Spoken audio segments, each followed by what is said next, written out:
రాగద్వేషాలకు అతీతముగా నిష్పక్షపాతముగా బంధుప్రీతికి తావు లేకుండా మార్కెటింగ్ చట్టానికి మరియు నిబంధనలకు లోబడి రైతులు మరియు మార్కెట్ కమిటీకి సంబంధించిన అన్ని వర్గాల వారి శ్రేయస్సుకై నిస్వార్థముగా చిత్తశుద్ధితో కృషి చేస్తానని దైవ సాక్షిగా ప్రమాణం చేస్తున్నాను.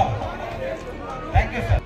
లోబడి రైతులు మరియు మార్కెట్ కమిటీకి సంబంధించిన అన్ని వర్గాల వారి శ్రేయస్సుకై నిస్వార్థముగా చిత్తశుద్ధితో కృషి చేస్తానని దైవ సాక్షిగా ప్రమాణం చేస్తున్నాను.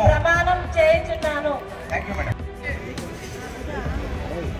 బాగా పట్టణంలో బాగా మధ్యకి అయిపోయింది, పశువుల సంత కాబట్టి ఇది పశువులు వచ్చిపోవడంలో కొంచెం ఇబ్బంది అవుతూ ఉంటాయి, బెదిరిపోవడం అంతా. కాబట్టి దీన్ని షిఫ్ట్ చేయడం అనేటువంటిది ప్రధానంగా ఇక్కడ డిమాండ్ ఉంది సార్. కొత్త మార్కెట్ ఒక 10 ఎకరాలలో ఇది 13 ఎకరాలైనా కూడా సార్ కంజెస్ట్ అయిపోయింది, కన్స్ట్రక్షన్స్ అయిపోయి జస్ట్ 5 ఎకరాల్లోనే ఉంది. ఇది నూతనంగా అధునాతనంగా మన రాష్ట్రంలోనే గొప్పగా మనకు పశువుల మా సొంత మార్కెట్ ఏర్పాటు చేసుకుంటాం.